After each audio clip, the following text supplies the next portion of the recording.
Welcome to this new session. To close the morning session, Museum 2035, Trends, Fears, Challenges, and Opportunities for the Future. That's the theme of this session. We've asked this privileged group of people to warn us in terms of what we should expect for the coming years.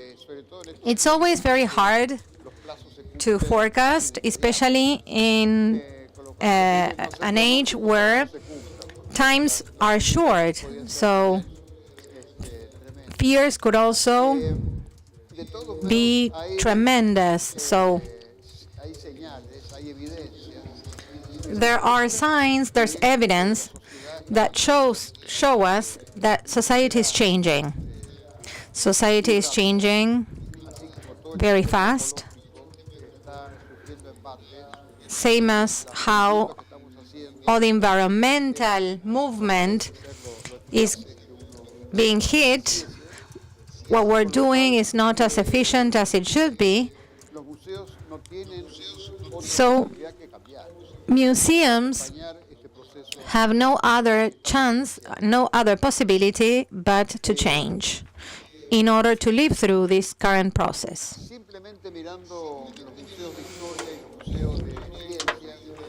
If we analyze science and history museums, you may say that science museums, what they are doing today,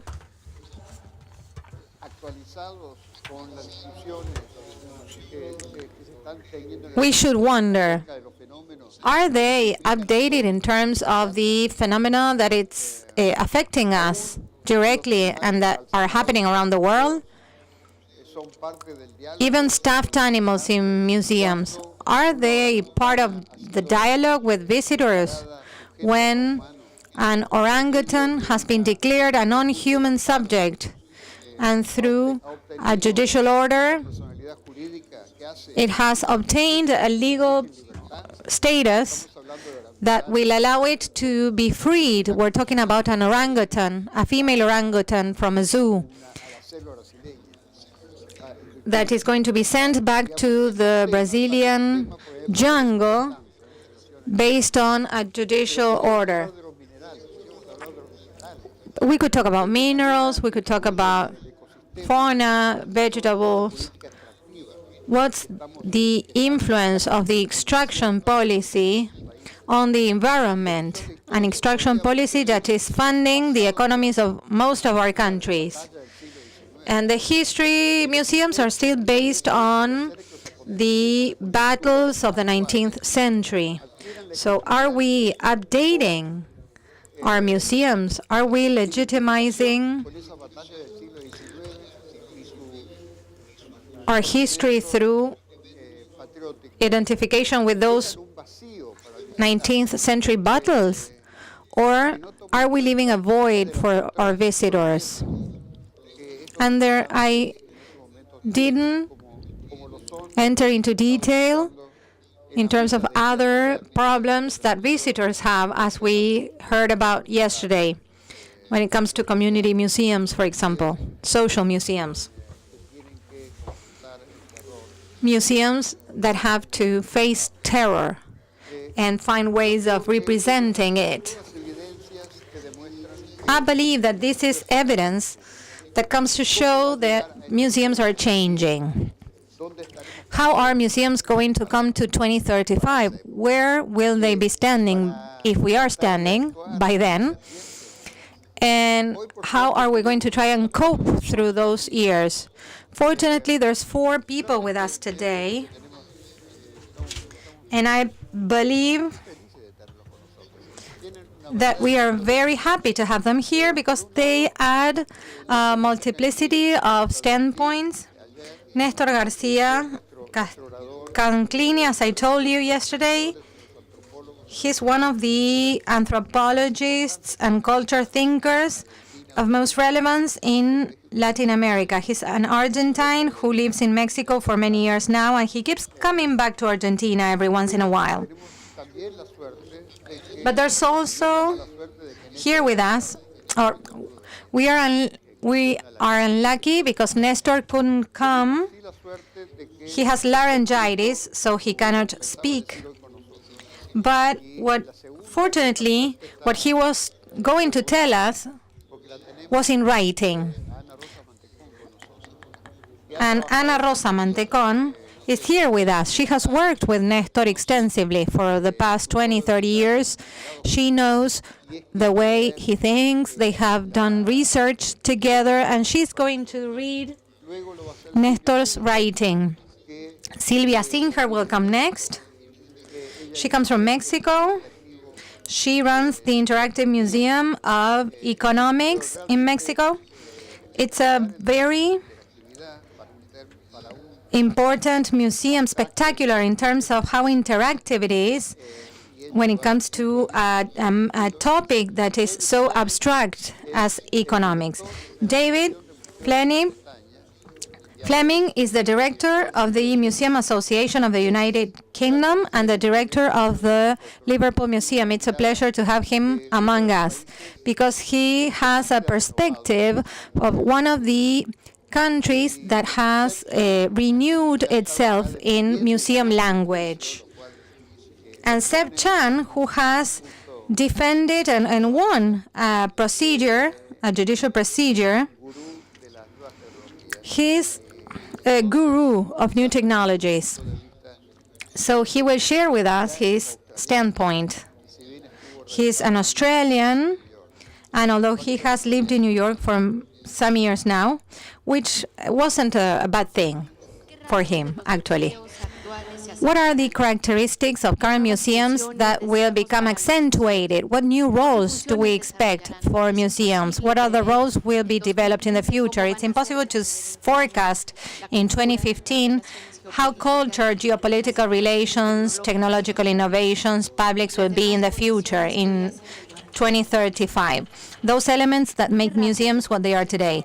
What are the traits of current museums that will be accentuated in the future? I will dwell on two of them, which make sure that museums evolve differently, the architecture and the use of state-of-the-art technology. Although it's possible that the construction of novelty buildings like Guggenheim Museum in New York and the Bilbao, the Jewish Museum in Berlin, and many other buildings designed by Frank Gehry, Renzo Piano, Peter Zumthor, and Herzog Meuro will continue to be a resource that will draw the attention of the public in 20 years. We may doubt that they will multiply following the boom they've had in the past 20 decades, given the current economic situation.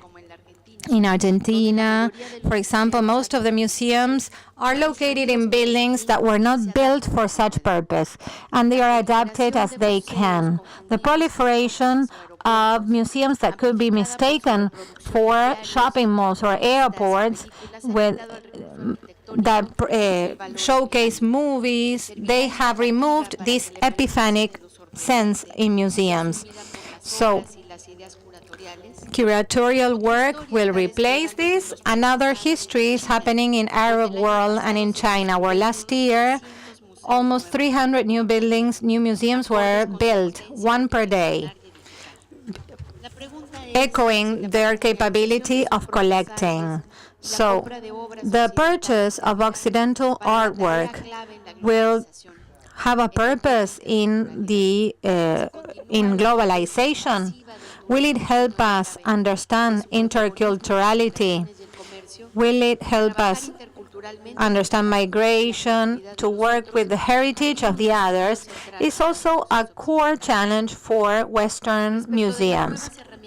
In terms of the new technological tools, the uneven capability of incorporating them is higher, especially in peripheral countries, but also in Spain, one of the nations with higher spending in museum architecture of more than 1,500 museums, only 1.5% use mobile technologies. Many local and provincial museums have no web page, although given the current economic crisis, which led to austerity, even if it is relieved by 2035, it is hard to think how the incorporation of 3D printers and technological devices will have an impact on Prado or will go beyond the largest museums in Spain. What other roles do we expect museums to have?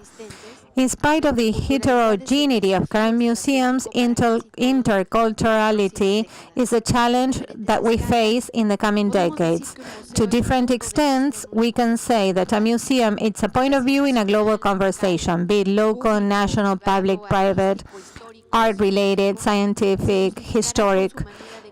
It will be justified in its capacity of showing the elements or in allowing dialogue to happen.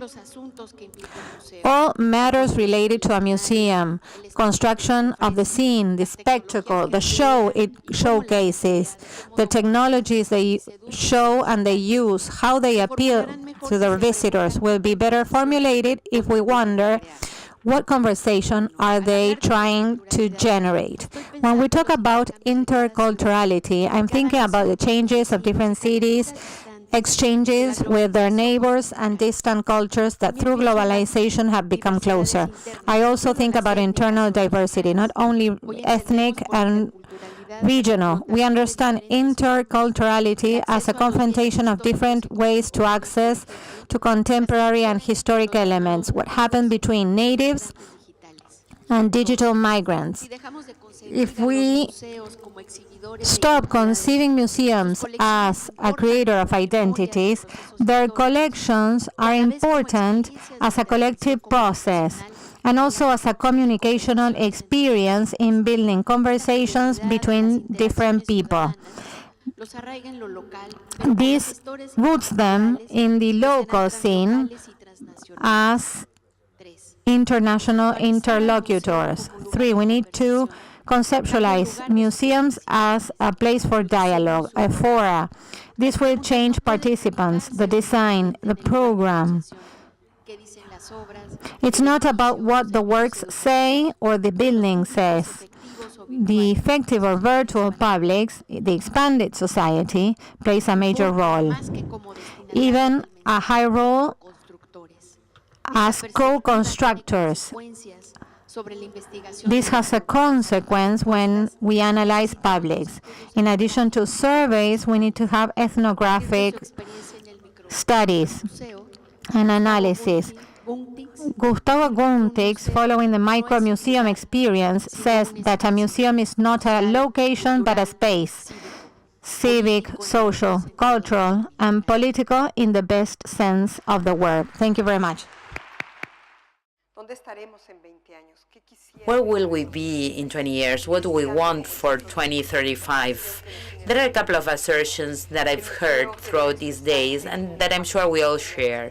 The visitor as the focus of our discourse, the mission defining the path, the museum that must express itself in a language that is comprehensible to its visitors, the museum seeking to engage in dialogue as a trigger of collaborative work, the museum as a safe space that will provide reliable information. Are any of these assertions going to become outdated in 2035? What new assertions will we have? I believe that they will all be current and some new ones will have arisen by then. We live in a society that is characterized by its desire to consume experiences. Commerce, stores sell experiences. We buy online through an online experience. We are changing the way we relate to others. And in addition to that, people want immediate satisfaction. We're in a hurry. We cannot wait for things to happen the way we used to wait in the past. In addition to that, we want to participate in the success of Twitter and blogs and Facebook, because we don't need to wait for acceptance before we can participate. Our visitors have a very rich offer of stimuli. So how do we attract visitors? What's going to happen, not only in 2035, but in the years to come? What's happening with technological applications that are promoting all of these needs? It is unbelievable, but social inequality supports this trend. In my country, where we have a structure that is not up to our needs in most of our country, having a cell phone allows me to remain in touch. And that has led the sales of these mobiles to be exponential and to be greater and greater every day. So what do we have to offer our visitors that they cannot find somewhere else that would make us different, special? What do we do differently? I believe that what the museum does differently is to provide a context that is different from reality. We are presenting familiar ideas, but we're presenting them in a different context, or we're presenting different ideas in a familiar context. We are a mirror where we recognize ourselves, but we are also a window where we can see others. We can visualize the future around three different pillars. The role of amazement in museums, I believe that this is something unique that museums do. What is the role of new technologies, and how do we engage in different dialogues? My colleagues have addressed some of these issues. That's why we're moving fast. But the museum is a place where amazement plays a very important role, and we have this capability to create amazement in a unique manner. This capability for amazement leads us to reflection and learning. Museum is also provocating. It leads us out of our comfort zone, but we approach alternative realities. What is our offer in terms of amazing? We want to expose our visitors to new things, society and technology. Since this issue is going to be addressed in this table, I'm going to go over this very quickly. There have always been new technologies. We have constantly changed technologies, and we have seen different ways of using technology and communicate ourselves. But there is an important change. Right now, technologies play a unique role in building citizenry, and we are finding things that didn't used to be there in the past. For participation where people design their own products. Why not design my own museum? We have access to education in a way that is completely different, but also access to distortion of speech. And this is also important. How do we see technology in the museum? How do we get these new technologies into our fields? All of these forms that I don't have time to explain, and I'm not going to explain, are actually present and may be used in an enriching way. All of them, since collection management to communication. And native and migrants, digital natives, digital migrants is very important, but the most important thing is digital agents, and that is most of us. It is impossible to think about using this new technology if we don't use them in our own lives. So if we are digital aliens, we cannot promote their use. It's not new to have them. They have always been there, and all you need to do is to understand the language our visitors speak. Finally, I would like to talk about the dialogue in our museum. And this is the dialogue of an artist with its own visitors. The dialogue with the nature and processes, society and phenomena with visitors. And all museums share the same challenges and the same opportunities. Therefore, when the museum is at the center of the scene, we are actually in the right path. When we embrace controversy, we create richness and we open space for society. And this is when this dialogue becomes a tool that creates this sense of belonging in our spaces, regardless of what we show, and gives some meaning and sense to what we do as museums. The dialogue allows us to appropriate the content of the museum and allows people to make sense of their visit to the museum. Finally, I would like to say that the challenge over the next few years is to follow the path of the institution. We as institutions need to make a decision and see whether we are just witnesses or whether we join those huge dynamics of the needs and desires of our visitors. Thank you very much. Well, I think I'll use both microphones just to make sure. Very briefly, I'm going to talk about one thing only because I only have a few minutes. I want to talk about the social impact of museums. Museums used to have no social impact or very, very limited social impact, and it's become very clear over the past 20 or 30 years that, in fact, they have a huge role in modern society all over the world. But they do face different pressures. Social and economic trends, for example, in Europe at the moment, the big burning issue is that of refugees, asylum seekers coming to Europe from Syria and Africa illegally, according to the law. What are museums doing to talk about this? What's the museum role in a burning issue of that nature? There are global challenges such as the aging population. Every nation on earth is living longer, and the richer the country, the longer people are living. It's beginning to bring about an increasing burden on everybody else, on the younger population, as we struggle to find ways of looking after people who are getting older and more frail. There are political tensions, and there is the funding issues. There is less public funding available than there used to be at exactly the same time that the expectations of museums is growing. So what are the challenges involved there? I think you have already heard a little bit about Museums Change Lives. This is the new policy statement on social impact by the UK Museums Association, of which at the moment I have the honour to be president. You can get copies of this from the British Embassy desk, which is out there if you want to see it. But basically, excuse me, too many things to hold. There are some key principles in that document. Every museum is different from every other museum. We often forget this, but no two museums are the same. We all have to look for the principles which link us together. Our methodologies will always be different depending on which nation we're in, what kind of subject matter we have, what kind of collections we have, and so on and so forth. But there are some underlying principles that bind us all together. Increasingly, audiences are creators as well as consumers. The audience doesn't just expect now to be told what to do, they expect to see themselves in our museums. If we want to engage big, diverse audiences, they must see themselves in our museums. This is not the traditional museum way of doing things.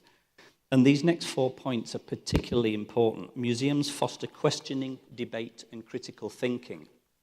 Museums used to foster no critical thinking. They used to just foster inquiry, maybe, but basically knowledge was imparted. Now, our job is to make people think about what's going on in the world. Effective museums engage with contemporary issues. Again, the old-fashioned museum never used to do this.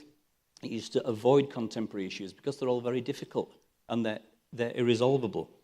Social justice is at the heart of the impact of museums, and museums are not neutral spaces. If you remember nothing else about what I say, please remember this: museums are not neutral spaces.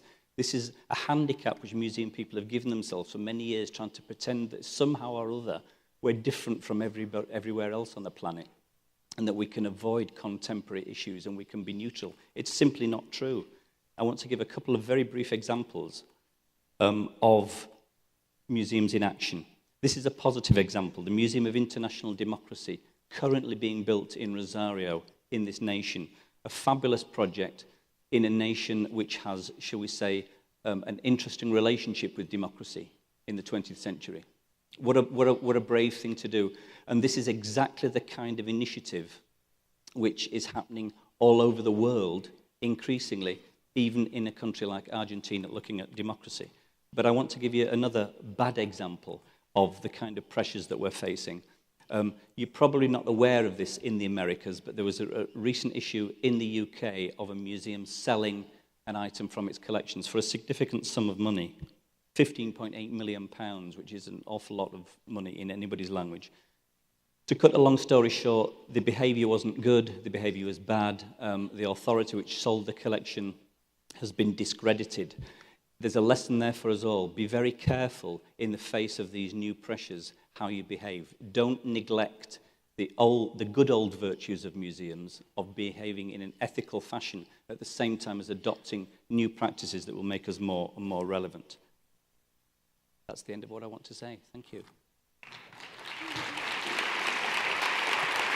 So I'm going to give a quick talk about weak signals from the future. I think if we look back to 20 years ago, 1995, the world that we thought was going to appear, the sort of museums, the sort of libraries, the other sort of cultural organisations we thought we'd have from 1995 are very different to the things we have now. So projecting into the future 20 years from now is in fact very, very difficult. But we can see weak signals from the future but now. My friend Anab Jain, a British designer, talks about this period we're in, which is she calls the kind of new normal, which is a super dense period of change where all of this change is occurring at once, and that's not going away. It's just going to get more dense. So what are those changes? More urbanization, demographic shifts, big inequality changes, climate kind of change, austerity, labor pressure from automation and global shifts, and we need to address these sorts of things. The sector is increasingly diverging. The small museums are fighting against these enormous branded museums, and I think small museums will only survive through collaborations and creating federations. And at the same time as this, museums are struggling because the things that they collect are also beginning to change. Museums are needing to collect and preserve digital-born works, digital artworks, but also digital media that tells community stories. This is a piece of work that I collected for the Smithsonian. This was the first app in the Smithsonian's collection. How might you preserve and collect an app? Also, we're beginning to find that the traditional things that museums have, vases and these sorts of things, are also becoming software and code. So how might museums collect those? Also, we're seeing that other people are beginning to collect the stories that museums usually collect. This is the Twitter archive of Ferguson, which is now shareable. At the same time, we're seeing persistent networks, so this idea that you are permanently connected, pervasive media, and as we've just seen with my device failing, things need to fail in a graceful way because we're permanently connected. This is a sports kind of stadium in the US that now offers high kind of definition screening of the game whilst you're in the stadium watching the game. We're entering a world which is increasingly post-mobile, where user experience and design becomes a differentiator between things. New interfaces are appearing. Small, cheap computers are in and are in all the things that we have. This is some prototyping that my team at the Cooper Hewitt in New York was doing in-house, making devices that ended up like this. So this is what we just rolled out at the Cooper Hewitt. This is a device given to every visitor that allows visitors to collect and create things as they walk around the museum. It's a pen. We made this pen in Taiwan from scratch for very, very minimal cost. And this has changed the way people behave in the museum. It means they can take take the entire museum home with them. And because it doesn't have a screen, it doesn't get in the way. And people who are 80 and people who are 8 love it and know how to use it. So that's it in operation. Also, we're starting to see the rise of robots. You know, robots are becoming normal things in museums now. How do we build museum galleries so robots can navigate them? What is a machine-readable museum? This is from a few years ago in Australia. In fact, this is a robot that roams around the National Museum of Australia, providing telepresence to schools all around Australia, where they can speak to a curator without physically visiting the museum. The challenge for this is robots cannot climb stairs. So how might you design exhibition galleries so that you can walk around with a robot? Of course, with this convenience comes huge issues of privacy and surveillance, discrimination that you're not even aware of, when your health insurance is determined by the things you look at on Facebook and your friends. That's already beginning to occur. Credit ratings based on the things you look at on the web. So all of these sorts of things are really important for museums to discuss. This is an example from the UK, where garbage bins, the trash cans, were actually tracking people's phones as they walked past to provide advertising that was tailored to the person walking past. It's kind of creepy. I was just at Disney World, where you now wear a band, and that gets kind of you into all of the rides. It's very convenient, but it also tracks where you've been. Also, this project from MIT using face detection to detect emotion. And this is really fascinating for museums who are talking about the emotional impacts of art and other things. What if your mobile phone camera could tell you whether you're happy, sad, concentrating, nervous, whatever? Well, it can. And in fact, this project, which you can check out online, is doing this. But of course, it's capturing people's faces. Museums are also not the only places where creatives are doing exciting things, and there are new commercial realities for artists and communities, and museums have got to move beyond a commissioning model because new competitors are rising up, crowd-funded competitors, but also this idea of can museums be spaces for creation of commercial works?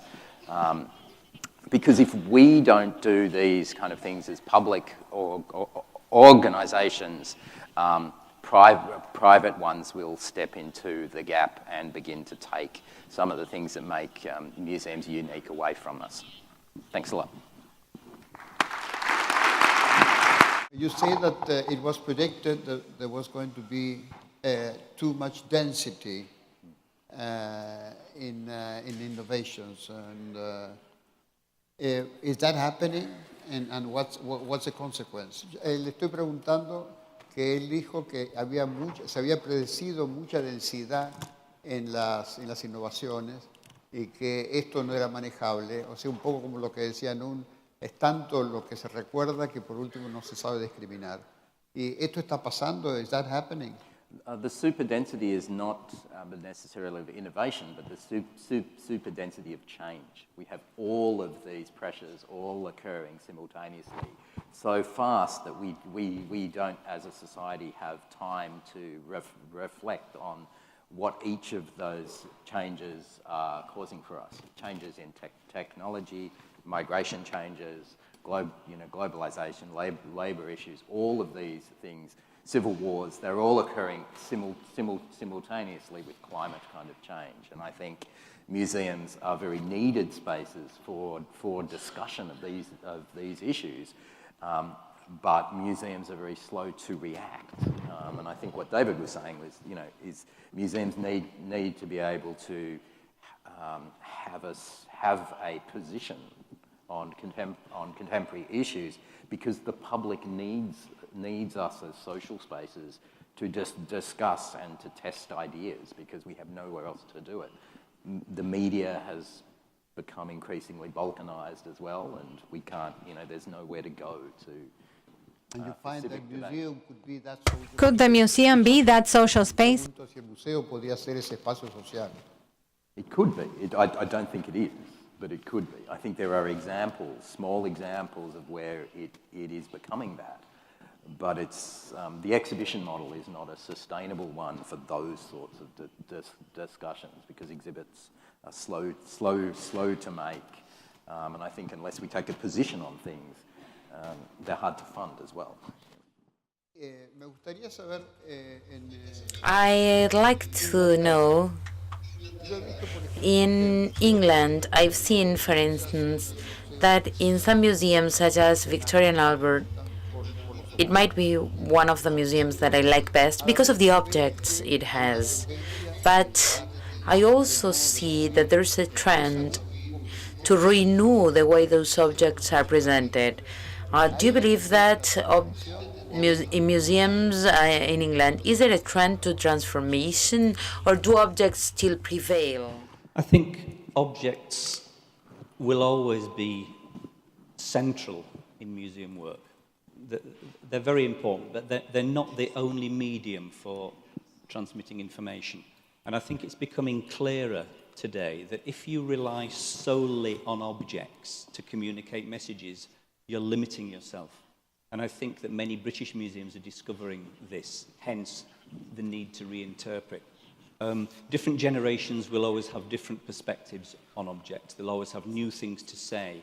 But also, there are many things that can't be spoken about intelligently just by looking at objects. The issue I mentioned earlier on of migration in Europe at the moment, it's impossible to tell the story except through photos and film and sound. The objects aren't there. So if museums restrict themselves to thinking, if it's not an object, if you don't have an object, we're not a museum, it's not worth talking about, is I think increasingly an outdated idea. But I'm not suggesting that objects aren't important. They are terribly central to what we do, but they're not the only way.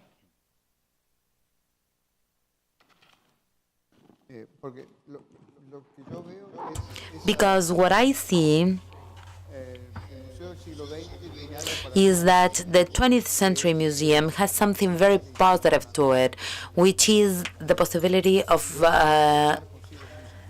looking inwards and being with oneself, for instance, with a very significant object, talking to oneself, rather than having this very fast flow of information, because this is the time you need for doubt, for concentration, because otherwise this may be lost.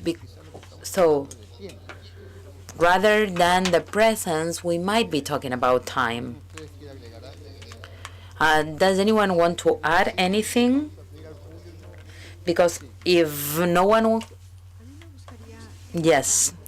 I'd like to touch briefly on the issue of objects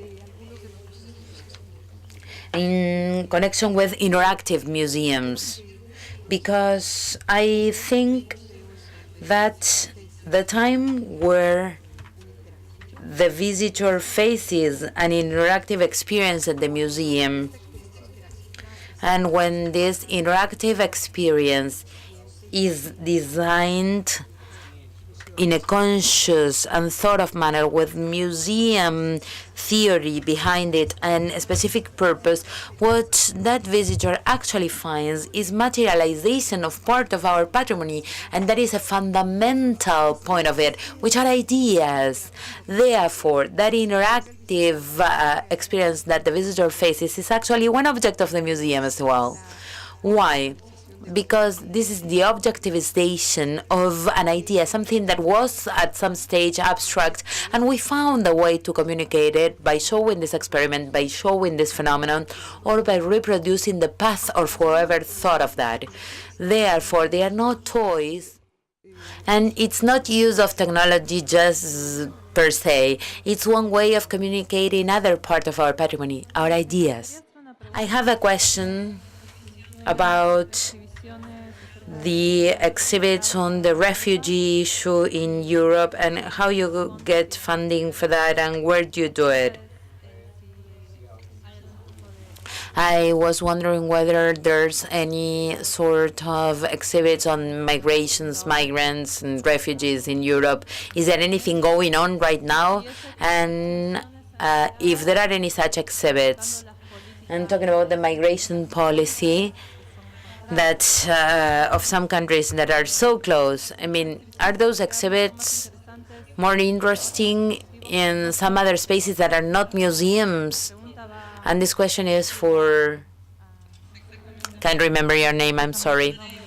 David. This question is for David. Sir. David. You can't remember me and I can't see you, so I'm just going to speak generally. There have certainly been museum work on refugees and asylum seekers in the past. I know for a fact that there was funding available from the British government for just such an investigation a few years ago, because we had a big grant in Liverpool and we had partners around the country looking at exactly asylum-seeking issues. It's become the issue of the day again. I fully expect that there will be British government funding available to cultural institutions to look at these issues. That doesn't mean to say that I imagine it's the same all over the world. Remember I said no two museums are the same? We all have a different context. Sometimes our politicians are brave and able to say, this is important, we must discuss it, and in some nations that doesn't happen. We all have to adapt to the circumstances in which we are working. As to your point about maybe this should take place somewhere other than museums, well, it does. And I don't see why museums shouldn't have the dialogue if the dialogue is seen as important by lots of people. I agree with Seb that people look to museums as a place to be able to go and have this kind of thought process and this kind of thinking and this kind of dialogue going on. Museums mustn't step aside and say, oh no, it's not, that's nothing to do with us. It's absolutely everything that museums should be doing. And I'd add that the museum can actually add the historical context to the contemporary issues that perhaps other venues can't. Other venues are very good for public discussions of the things to do now, but museums are good places to tie the contemporary to the past. I have a question, especially for David, right here in the back. I would like to know your opinion as to what is the main role of museums of science and technology faced with the deeply rooted civilization crisis and the technological model we actually have. Oh, that's easy. Sorry, it really isn't easy. Well, the traditional role of museums in science and technology is to look at a linear process. There were ancient technologies, then they got better, and technologies improved, and so on and so forth. So museums, as Seb has reminded us, have a very important part in reminding people of where we came from. I was speaking this week. I was at a party in Portugal. I'm not name-dropping here, but Paul McCartney's brother was there at this party, okay? But my 14-year-old daughter doesn't know who Paul McCartney is. You need to be at least 45 to remember the Beatles, And this is a job museums mustn't ever forget, that my 14-year-old daughter knows virtually nothing about anything that ever happened, before painting her nails and so on and so forth. So museums have a really important role in reminding us how we got to where we are now. I absolutely agree with Seb, and not many institutions are able to do that. With science and technology, the world is changing on a daily basis because of science and technology. So the challenge for museums is simply to keep up to date and appear to know what they're talking about, I think. So that they're not just looking backwards, they are also looking around and talking about what's happening now. But they must become places that are talking about what's happening now. And if your museum isn't talking about what's happening now, then the public won't respond positively to you. And that goes for all disciplines. It goes for the natural sciences, as well as science and technology, and art, and so on.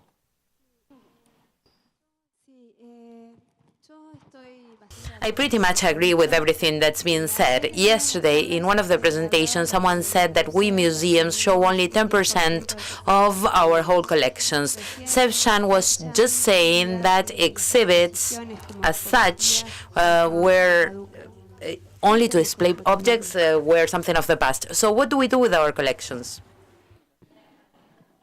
I mean, I think, a lot of the work that I've done over the last 15 years has been about opening up those collections. And I think, as Rob kind of Stein said yesterday, the web and digital is the way to get those collections out, at least in a mediated way. There are also other examples of where museums are doing loans more, and museums should be loaning their works out more, particularly works which are in storage. There's a great initiative in Australia that's been running for nearly 20 years now called Art Bank, which is a federal initiative that citizens can rent art, contemporary art, from this art bank to put in their homes. And you rent works from emerging artists, and it's a great way to support emerging artists, but also to mean that museum-like things or museum pieces begin to appear out in the community. One of my former colleagues has this line that he says museums should move their collections to the airports. All of the collections that are in the storage should move out to the airports where people would see them as they travel. Get them out of the warehouses. I just have a short reflection and a question to any of the members in the table. I would like to know whether you share my views.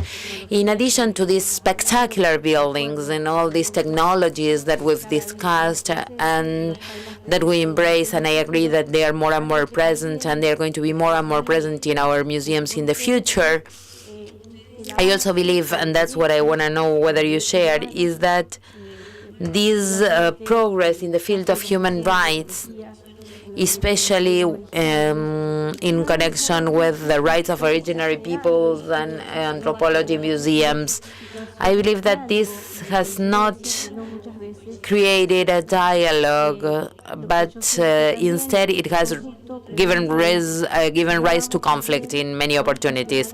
That's why I would like to know whether we are moving towards a stage where museums will be questioned by those sectors that have been historically excluded and have now been recognized their rights, and this will not necessarily end up in a successful policy. We've been negotiating policies for acquisition and even for preservation of collections that exist in museums. I believe that in the future we are going to be more and more questioned and conflict will only grow, and that is going to be part of the future. Not only will we have a positive growth in building technology and experts, but in my view, there will also be more disputes for that patrimony that we have traditionally owned.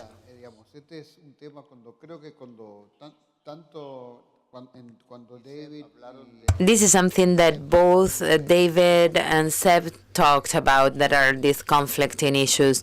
And the Museum of the 21st Century used to look away from it, and now they want to highlight them and to open the field for debate and to engage new voices. And I believe that both the United States and Canada, and you know that very well, the laws in the United States and Canada prevent the removal of archaeological and anthropological pieces from certain places freely. This cannot be done in Argentina, but in the United States and Canada, the laws require that a curator of that original people be present in order to determine how the object is going to be displayed. And here, there is a representative of the Canadian original peoples that is actually requesting the floor and may have something to say about this. For our countries, and for the Andean countries in particular, this is extremely relevant. Good morning. We've been talking about aging population and the need to incorporate new technologies. And while I'm thinking of these two issues, I think of the tension between them. So the question is, how do you do your projects with the elderly and new technologies? So, interestingly, that was one of the things we were very aware of at Cooper Hewitt. We had a visitor base that was primarily aged over 55, and so the technology decisions that we made steered us away from creating apps, and instead we created a device that was able to be used by 80-year-olds as much as by 8-year-olds, as I said. But also what we're beginning to see is a lot of technology solutions aimed at accessibility. So we also did a lot of work with blind users and text to speech and other things. Also, I was just speaking to some people who are developing a hearing filter that will allow people with hearing loss, including myself as I get older, to hear music the way we used to hear music by manually tuning our hearing devices. So, there's a lot of technological shifts. I don't believe that there is a divide anymore in terms of age, but I think there is one in terms of types of use and speed of use. And it's type of use and speed that is what is going to differentiate the haves from the have-nots. And interestingly, I think what you see is the growth users of Facebook, for example, are not young people, but people aged 60 and above. And in fact, the young are fleeing from it because it's not cool and it's not private. So, you're starting to see these big social shifts in the way people use technology, not so much about the technology they use, if that makes sense. I would like to add something. I think that it is very important that the museums understand that there's not one-fit-all solutions. And the important thing about our proposal is that unlike other fora, we can express ourselves in a transdisciplinary way, not multidisciplinary way. We can speak different languages that appeal to different ages and different learning capabilities. We are all different, so I think that it is important to think that a museum that is only focusing on objects is restricting their future. I think that we need to find a solution that will appeal to visitors, and that's the beauty of museums. That's what makes them different from other fora where language is predetermined. Good afternoon. Thank you. Ushakshi Klayets in my language. I want to thank you for bringing up the trends of the future. There's two things I want to ask. As an indigenous person new to the museum sector, I had a colleague visit a museum in England or the United Kingdom and saw an indigenous exhibit, and they asked, who did you consult to put this exhibit together? And the curator said, I'm a curator, it's what I do. We didn't consult anybody. And that's a cause for concern, because how we interpret and how we reflect the voices, contemporary voices and impacts of lives of indigenous people who often had our ancestors, our art, as museum sector calls it, artifacts stolen from their lives and now housed throughout the world. We do have an Indigenous Advisory Circle at the Royal Ontario Museum, and with technology, potentially you could contact me as one of many resources in Canada to say, how would you like to represent your Indigenous collection in your respective museum? So that's one part of my question, how you represent Indigenous people throughout the world in real time. And the other question would be, having gone to the workshop yesterday on atrocities, my heart rate went up. I had lump in my throat. It was very emotional. And yes, we want to provoke, but do you budget for tissue paper when people cry at those exhibits? What do you do with those Kleenex when people cry? Like, what kind of rituals, especially when you're talking about Indigenous populations, and those populations are often still alive, what kind of ritual or ceremony or something to contain that emotion? We're gonna provoke it. What do we do to care for our visitors?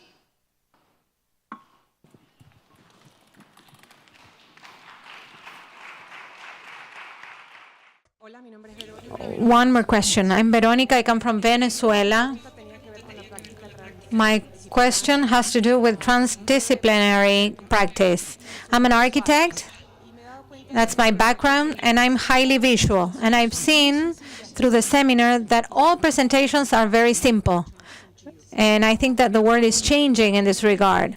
Particularly today, in this session, it was quite obvious because his presentation was a bit more technological or visual.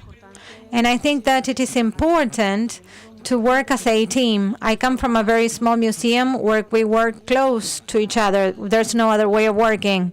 And the messages of the seminar in terms of contents, they have been wonderful. But I'm shocked by how they are being transmitted. And I think that we should talk about that. And it has to do with technology, but also with the way in which knowledge is communicated or transmitted. Well, I do not have an answer, because I don't have the answer. But based on my experience, I can say that in the world of science museums, that's where I worked for most of my professional career, there's a person that is called science communicator. His target is to act as a bridge between the expert language and the visitor's language. And he has to draw, write, design, think, things that are short, direct, and accessible to the public. That's one of the most difficult jobs to have. So thank you very much to all the speakers, to the public, and we are going to close this session.